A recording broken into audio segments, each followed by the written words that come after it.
Hearing none, all those in favor say aye. Aye. Any opposed? Motion carries. Communication and correspondence to the board. We have in your packet, I think you can see the packet, we have a couple correspondence emails to the board that have been included in your packet. We just want to make sure we're following all of our due diligence and making sure that that the board of directors has all that information. You can see that. If it pertains to a board agenda item, then we read it into public comment.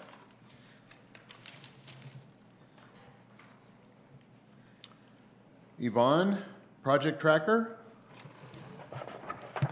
Thank you, Mr. President. So starting with item 1 on the project tracker, which is the City of Westminster IGA, letting you know that the city had asked us to kind of pause those discussions during the transition with the city manager. I do have a meeting with the deputy city manager tomorrow about resuming those conversations, but I don't know if you all saw that the Park, Recreation, and Libraries director has now resigned as well. So there's still a little bit of transition going on with the City of Westminster, but I'm hoping to get a little bit more clarity tomorrow at my meeting, and hopefully we'll get those meetings to resume.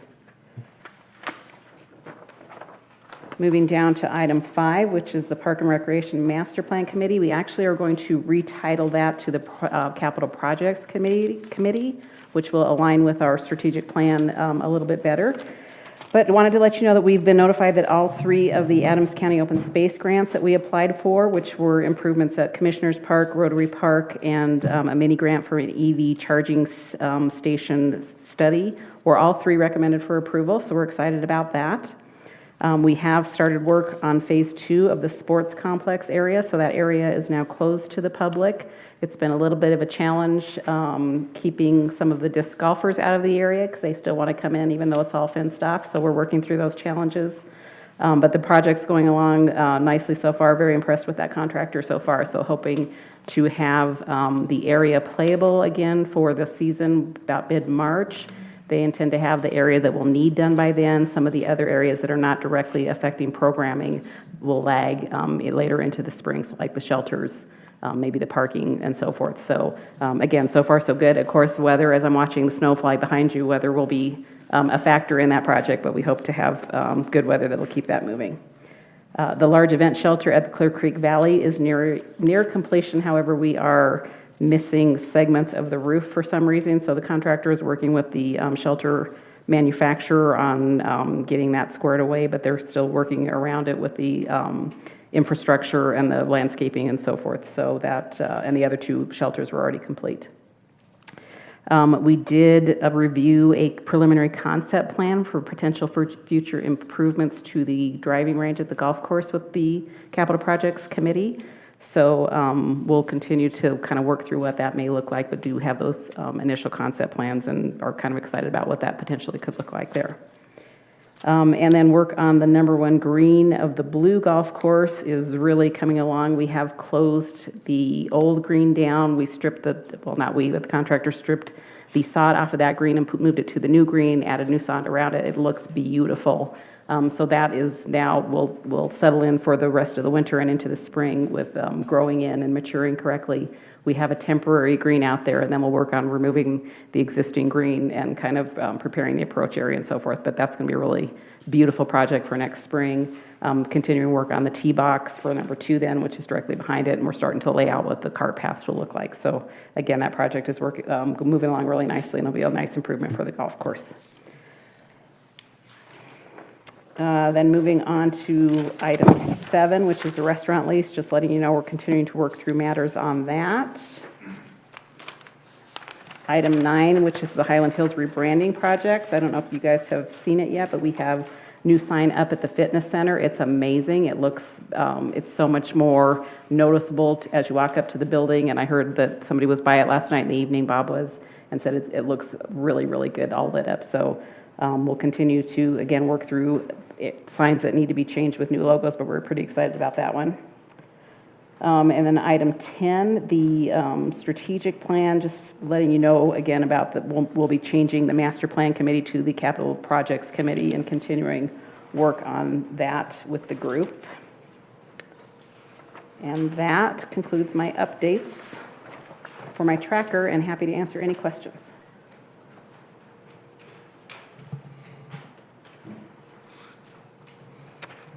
Just as an additional note, wanted to thank the board members that came out for John Dunn's retirement event. I thought it was lovely. His family was just so grateful for the event itself, so I'm very grateful that you guys came to it. 42 years is a long time, and John was certainly a huge part of our team for many, many years, so thank you for coming out to that. And then letting you know, too, that we had an amazing spooktacular. The recreation team, the adventure golf team, and just the staff overall worked on that. We had, I'm guessing we had between 2,000 and 3,000 people, which is the biggest crowd I've ever seen at the event. So a lot of fun. Things went off really well. We did have an extra candy run. Thank you, Nicole, for loading up the back end of your car with candy from Costco. But yeah, we did great, and the community, the line literally ran down Sheridan for almost the entire event, and people were not swayed by the line. They just kept coming. Nobody really even seemed to complain about the line. But it did emphasize the need for additional parking there. So we will be presenting that with the Capital Projects Committee down the road too, because it just, we can't handle that kind of crowd with that parking. With regard to the Spooktacular, I got a couple of comments from people who had gone there last year and this year, and a couple of them left because the line was so long. And I was wondering and the weather was really nice, so that probably drove it. But I was wondering if it's reached a level where maybe we need to do advance tickets or anything like that. I don't know, like, it's just something to think about. That was some of the feedback that I got. And then the people who did go said it was just a very nice event. Good. Really enjoyed it. Yeah, what we actually have been talking about since the event happened, we think it's tough to do advanced ticketing. I mean, we only charge $1 to come in the thing, and you know, we've been talking about it with credit cards. We're usually more in fees probably than we're bringing in. Yeah. But we did talk about, you know, there's probably no reason we can't extend the hours. So I think we started at 5 or 5:30 this year, Bob. 5:30. I mean, kids get out of school probably 3:30, so we're talking about maybe we started at 4 and go ahead and run it the entire time, and maybe kind of spread out the crowd a little bit more. Oh, that's a good idea. So we are definitely looking at that, but thank you for the feedback, Margaret. And I would say that the event that the district put on, the retirement event for John Dunn, was probably one of the best retirement events I've ever been to. So really nice. Really well done. Mm-hmm. I've seen pictures of 2 little Snow Whites at the Spooktacular that were exceptional. Not to mention it was my daughter and her baby dressed as co-Snow Whites, and they were adorable. So they had a great time at the Spooktacular.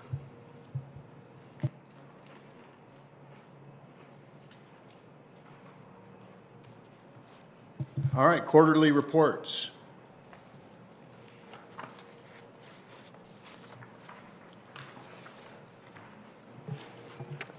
So again, staff is happy to answer questions if you have on the quarterly reports. So, okay, the snapping turtles, is the turtle's official name Godzilla? And then, boiler update? Yes, actually, Bob, do you mind providing that update? Yeah, you bet. So we have we've picked a vendor and executed that agreement. It is underway. We'll be meeting with the contractor tomorrow for the initial walkthrough, but some initial stages have already occurred. So we are happy to have that project underway, and right now it appears to be tracking on schedule. So we'll keep pushing it down that path. Just a quick couple of notes to where we landed with the contractor. The contractor is Tolan Mechanical, who we've got years of experience with Tolan. Nothing recently, but this will be a project to work with them again. And I believe that they are going to replace the 2 boilers with 2 other boilers, not the 4 configuration that we had from our previous one. And they actually ended up coming in lower than the 2 other bidders. So I think it was $210,000. Is that right, Bob, or am I understating that? Yeah, it was in the 2s. I think it was a little higher than that, but I don't have the number in front of me. But yeah, and we did end up with 2 boiler replacements with a more energy efficient configuration. which will also give us some future proofing if we want to isolate building systems moving forward. So it checked all the boxes. I appreciated the fun facts from Steve Hagar about 1 million miles of water piping and another 5 million miles of electrical cord. I think those are interesting facts for us to have as a board member to know that that's the type of work that we're having to put into place at Waterworld. That was fascinating, and love the pictures of the snapping turtles. I was trying to see if there was a golf ball next to them so I could figure out how big they were, but I looked at the leaves and they look pretty big. I'm not gonna mess with them. And I would like to say I appreciated Gina Barton's inclusion in her comments of the youth that benefited from the scholarships from the Highland Hills Foundation. And that's always helpful and good to know as we're in fundraising season. So made me feel good.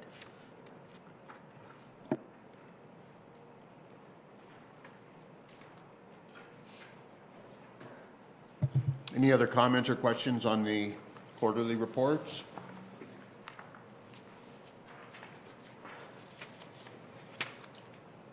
KPI report?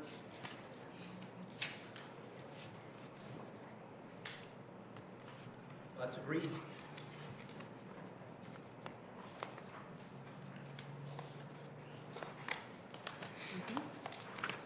Green is good.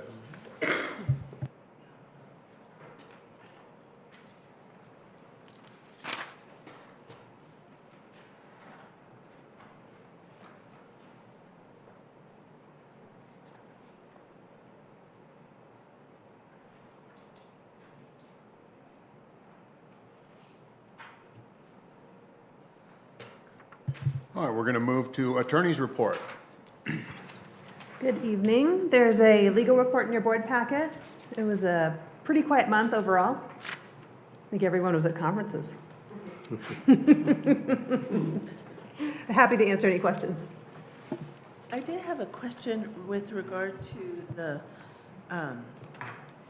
Fair Campaign Practices Act and the district elections. Is there anything that the board should be aware of from those discussions? No. Okay. No, this comes up regularly when there's a ballot question, when a district has a ballot question, the question of what can we do, what can we say? So just providing guidance around that, but since today's your election day. Okay. Yeah, we've reached the finish line on that. Okay, thank you. Speaking of election, when will we know the results for the ballot? We don't know, so I will start monitoring it, probably 7:30. And the last time, it took well into the next couple of days before we had final numbers, but I think we'll have a good feel for it tonight late. So if as late as I look at it, I'll try to show you all an update of what it's looking like, so fingers crossed. But yeah, I'm sure we'll know it before we know who's president, but other than that, I can't give you any concrete answers. I'm sure we will. Any old business? So we're moving to new business. This is our evening for a budget hearing. If there's anybody that would like to make a comment on the budget, this is now your time. I'll just make a quick comment to introduce it. So you were all given a packet of a 2025 budget. This is updated from what we presented to you a couple weeks ago at our October meeting. But you'll see in your budget, it's broken out by government funds and enterprise funds, both revenues and expenses within both of those. Our budget incorporates debt service as well as capital reinvestment into our facilities. And those capital projects are guided by our strategic plan that was recently adopted. And you will see it is a balanced budget that we are presenting to you. So we are happy to take any questions you guys may have or from the general public. I just want to express my thanks to the team for all the work that goes into the budget and preparing it and making sure that it is incorporating the priorities set forth in the strategic plan and it's balanced, and I appreciate all the work, so thank you.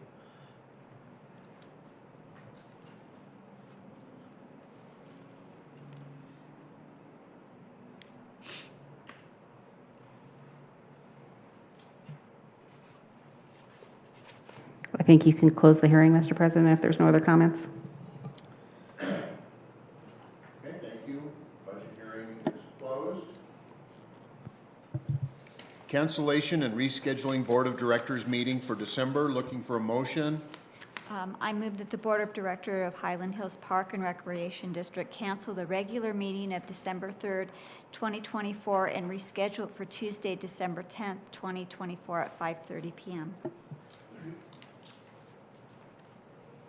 Was that a second, Don? Yes. Okay, thank you. We have a motion and a second. Any discussion about moving that meeting? Mr. President, I'll just kind of go over the reasons. So we wait for the final assessed valuation from Adams County, which is not due to us till December 1st. So in general, we try to give ourselves a little bit of time between that date and the date we adopt the budget in case there are any changes that need to be made to that budget. And then December 10th is the date we will adopt the budget, because then the mill levies have to be certified with the county by the 15th. So this is something we generally do every year, but just kind of wanted to give the background. So fellow board directors, take off December 3rd and put December 10th on your calendar for our December board meeting. Do we have to vote on it? We do have to vote on it. So all those in favor of moving the meeting to December 10th, say aye. Aye. Any opposed? Thanks, Margaret, for keeping me on track. Now looking for a motion on the CORA policy, district CORA policy. I move that the Board of Directors of Highland Hills Park and Recreation District approve as written the CORA policy resolution. A second? We have a motion and a second. Discussion on the district CORA policy.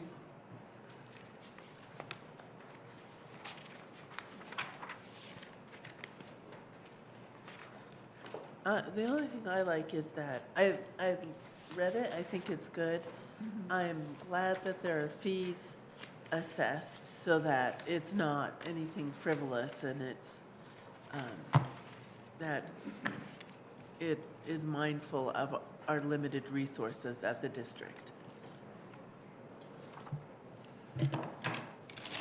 It also meets all of the state and federal guidelines for CORA as well. Just state, Just state. yep.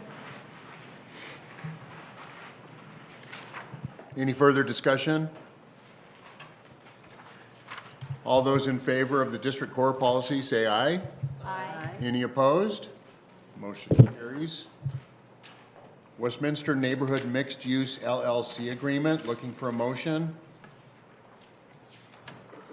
I move that the Board of Directors of Highland Hills Park and Recreation District approve as written the reimbursement and temporary construction license agreement with Westminster Neighborhood Mixed Use LLC, and authorize the executive director to execute the agreement on behalf of the district. Second? We have a motion and a second. Discussion? Comments from staff? Anything? No, this is in conjunction with that Uplands development, and they're going to be butting up to Kamenish Park. So Alan and Steve have both been working with the developer. Alan, I don't know if you have any extra comments? Just to say that this was vetted through legal, and the agreement was redlined and approved, so we think we're good with executing it.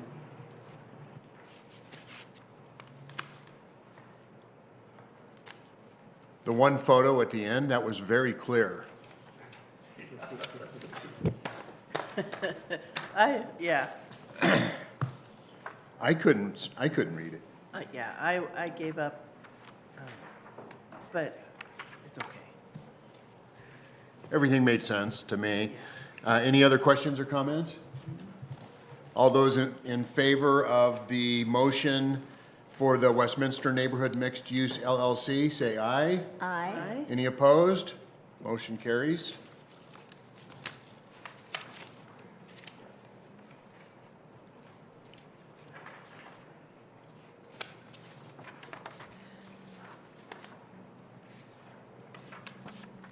We're now at the Board of Directors Committee update, and last month we started talking about how do we transition with Dawn as term limited, Margaret and Warren are up for re-election. We started looking at some of our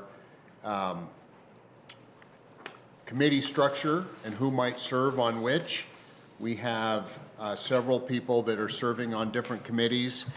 I would like to make the recommendation that Mike is able to move over to take Dawn's place on the Capital Projects Committee, effective immediately. I think for the Bylaws Committee, I would like to recommend that Danny take my place at the beginning of the year so that Danny and Margaret are the two that are continuing on. The Finance Committee, I think, is pretty set with Margaret and Mike. The Highland Hills Foundation Committee is also an interesting piece. It's still in the foundation bylaws as part of that transition for the foundation. And it states that no one will leave the foundation board unless they choose to leave. However, after the transition is complete, then if you are selected as a board of directors on the foundation board, that after your term is over, or after the board decides to elect new foundation members, that board member would then revert to a friends of the committee position, and we certainly would love to have that.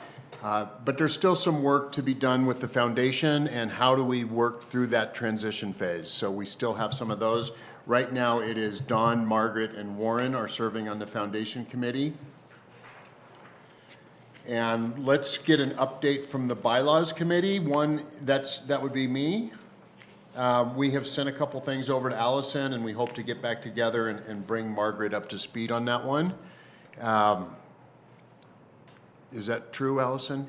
Not yet. Not yet? Okay. Margaret first and then Allison? Okay. So be prepared for a meeting. Yes. Okay. We'll just coordinate that meeting. And when you say be prepared for a meeting, be prepared for a meeting with you, Yvonne, and Allison, or just you, me, and Yvonne? That's correct. Okay, and then, okay. We'll get something on the calendar for that. Got it. The Capital Projects Committee, we typically get the update on the tracker. Mike did attend the last meeting, so we can check with the recommendation that Mike replace Dawn. Dawn, you okay with that? Okay.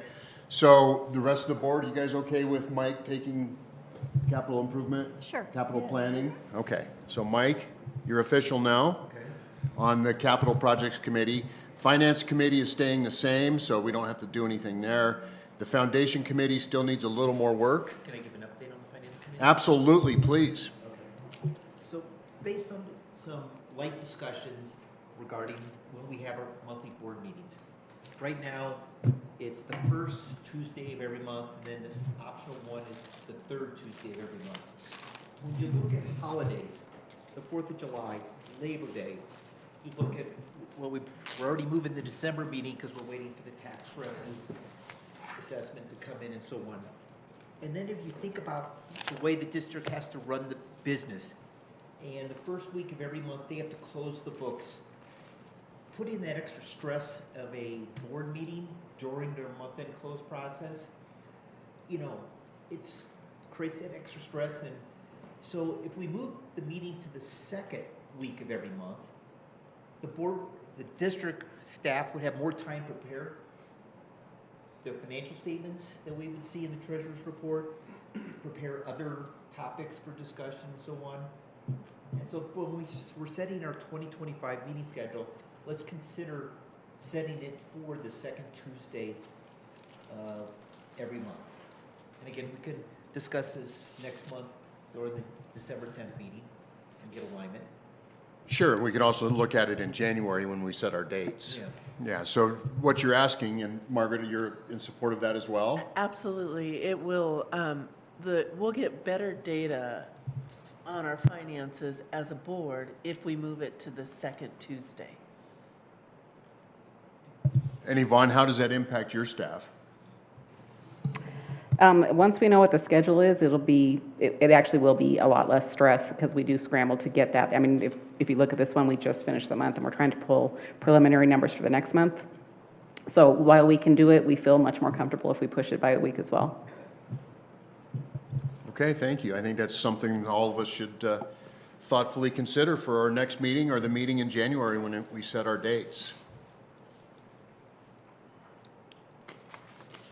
I can provide an update on the foundation committee. I would like that. That'd be great. Okay. So the foundation committee met and we reviewed our budget and the financials. But most importantly, what's happening is we're in full swing planning for the Winter Festival dinner that's scheduled for November 20th at 5:30.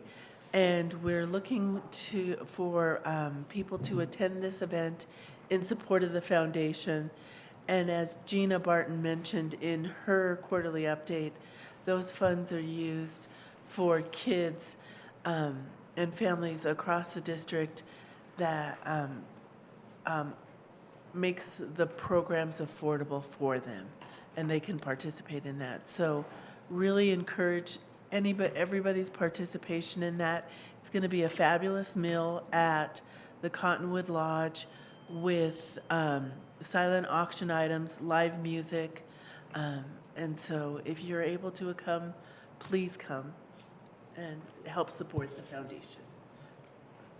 Thanks, Margaret. I know it's all coming together pretty well. I would like to say the foundation board strongly encourages all of the foundation board members to attend and support with silent auction items. And I'd also like to say that's true of our board of directors, that we'd love to have your attendance and love to have your help and support on the silent auction items. Absolutely. Thank you, Lori. So I have a lease committee update.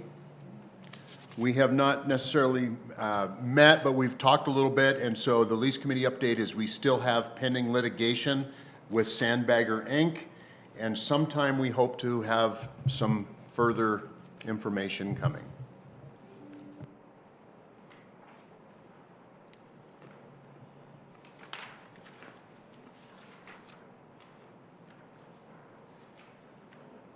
And I just want to say thank you guys for including the committee updates in the board agenda. I appreciate that.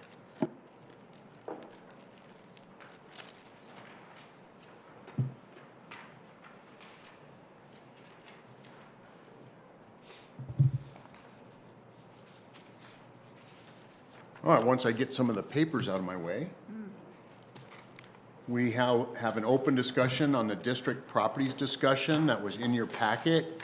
How we kind of got there is our recently adopted strategic plan has indicated that the community desires for the district to take care of what we have. The board has a fiduciary responsibility to protect district assets, and the selling of a district property by a prior board raised some concerns about the risk that a future board could sell a major district property with a simple majority vote. So we've asked Allison to research how to protect the district's major assets, and she has prepared and presented us with some of those options, and those are in your packet. Yvonne has provided us with a staff recommendation on the option to pursue these further, so we need to discuss this as a board and provide Yvonne and Allison with directions on these options. So questions or comments or thoughts about the recommendation from Allison and from Yvonne and Allison? So I did have a question, and I need to kind of back up. So it's my understanding that a previous board, prior to Warren and I joining the board, approved the sale of the Cromack Recreation Center without unanimous board consent for less than fair market value. And so that is, that might be okay if it furthered a valid public purpose by statute. What's the definition of a valid public purpose? Because when that sale happened, it was disadvantageous to the tax the tax constituents of the district, because they sold it to Westminster Public Schools, and that taxing jurisdiction is not coterminous with Highland Hills. And so like people who live where I live lost out on the money that should have gone to the district. So what is that definition of a valid public purpose? There's not one in the Colorado Constitution, which is where this provision comes from, so we would have to look to case law. But my general interpretation of it is it's something that furthers the purpose of the public entity. So in your case, that would be park and recreation purposes, because that's what your authority is limited to. But the other way to interpret it is something that's not furthering a private interest. But if it's a public interest that's not tied in any way to your public purpose, I think you're straying. Allison, I appreciate that. I also think that we need to make sure that whatever policy we adopt also includes, is it a state law that says we cannot sell a district asset or property at below market value? Because I'd like to make sure we have that into whatever policies we put into place as well. Right, so you can't buy property for more than fair market value. And then on the converse side, as Margaret was saying, under the Colorado Constitution, there's this anti-donation clause that prohibits governmental entities from making donations and grants to public and private institutions unless it furthers a public purpose. If you're selling property, you can't donate it. So it has to be for fair market value. If it's not for fair market value, then whatever the difference is a donation. So as long as the donation furthers a public purpose, then you're good. So the analysis is a little more convoluted when you're selling. If that happens though, what are the consequences? Like what is the remedy if they do that? It's unclear. Well, anything that's put in place can be reversed. Is that correct? With a new board? Yes, but I think a conservation easement would be very, very difficult to unwind. Not that it's impossible, but it would take a lot of pieces coming together, a lot of parties coming together. So it'd be the district, whoever's holding the conservation easement, so that could be a municipality or a land trust. They would also have to agree, and then the court. So it's very difficult to terminate a conservation easement.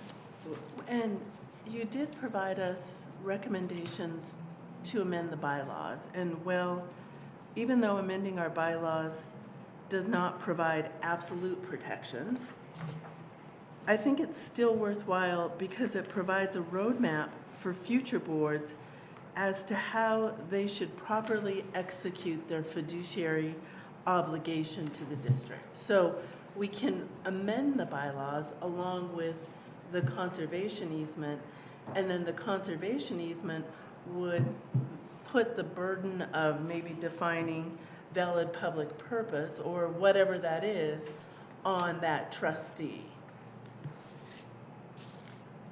Is that thinking? They're unrelated, the bylaws and the Okay. conservation easement. Yeah, the bylaws, I mean, any changes you make to the bylaws can be changed right back. So, I mean, if the board's goal is to protect district property in perpetuity, amending the bylaws is no guarantee. But if you amend them, you can build in this extra public process and achieve some of those transparency goals. But again, can be amended back. So it's still worthwhile, but it doesn't it doesn't provide us the absolute protections, and the conservation easement that provides the district the most protection so that what has happened in the past couldn't happen in the future as easily. That's correct. I think I'm in agreement that we need to look at the board policies on, and maybe the bylaws in regards to selling of district properties, and we can strengthen those as well. But also looking at the conservation easements, I think one of the things I kind of struggle with a little bit is we don't have to put them on all of our facilities, right? That's right.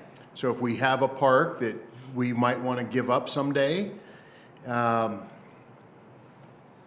not thinking we are right now, but if we did, I don't know if we want to have a conservation easement on it. So I think as we work through this issue, we would want to identify which properties, which assets would we put a conservation easement on? And I can think of right now maybe, adventure golf, golf course, water world. I'm not even sure the fit would fit in there because we might need to, at some point, sell that building for some reason. But maybe the fit, maybe the ice center. I mean, I think those are some discussions that we have. But Yvonne, are you looking for direction from the board as far as having Allison go look at some of these conservation easements and come back to us and have us move forward? Yeah, I think what we're looking for is to just give her direction. If you want her to go to that highest level, which is conservation easement, giving her the direction to start that process of what it's going to look like. I agree that then the board needs to come back and say to Allison, these are the properties we've identified that we want to protect in perpetuity, right? And so I think, is that about correct, Allison, that you just kind of need the direction of what direction are we going so you can start moving that direction and then we can fine tune it as we go. Right, we can start investigating the conservation easement approach, talk to some land trusts, see if anyone, it would be an unusual easement for them to hold. I mean, they're typically on ranches and open space. So starting to have those conversations and seeing if anyone is interested, if they think that this will work. And so that direction at this point would be helpful. Well, and I think you provided us an example of the Park Hill Golf Course in Denver, Yes. which that conservation easement has done what it's supposed to do in preserving that as a public golf course, even though a developer got that land. So that would then also protect our golf course in the same fashion. It's exactly right, because if you do sell the property, you sell it subject to the conservation easement. So in the Park Hill Golf Course situation, a developer bought it and there's still this conservation easement on it. But So- there's no golf course there, and nobody's playing golf, and they're Right. not watering it, and so it's reverting back to weeds. So it's a big mess right now It is, still. yeah.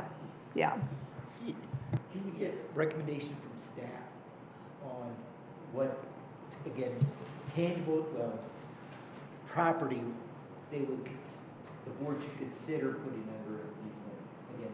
Again, mainly focused on land. Real estate. Yes. Yeah, so it sounds to me, when you guys can make the final determination, that you are interested in the conservation easement route, so we can get Allison going on that, and then we can come back to the board with the recommendation on these are the properties that we think should be protected in that fashion. I would like to pursue both options. I would like to amend our bylaws and also pursue the conservation easement. Yeah, I agree with that. Yeah, I would say for the sale of property or assets, Yes. and identify them, that these are the property that we're talking about. And if we change the bylaws, we need to be really specific about what those pertain to. Yes, yeah, but include what that process looks like. Right, I'd be in favor of that too. Any other questions or comments? We have a line? Are we in alignment? I so. think we are. Allison, are you clear? Or is I'm Yvonne clear. clear on what? I'm clear as well, Protect our yep, assets. yep. So Allison will work on her end of it, we will work on our end of it, and come back to you in December with our progress. Awesome, or January.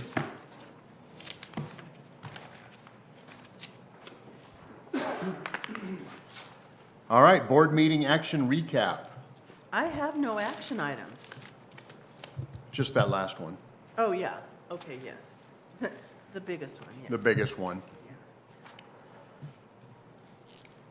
Any open discussion? Further open discussion? No. Everybody wants to go home and watch the election returns? No? Not really? No. All right, well then we'll just keep the meeting open for a little longer. No, meeting is adjourned. Thank you very much. And be safe on the way home. It does look like it's snowing.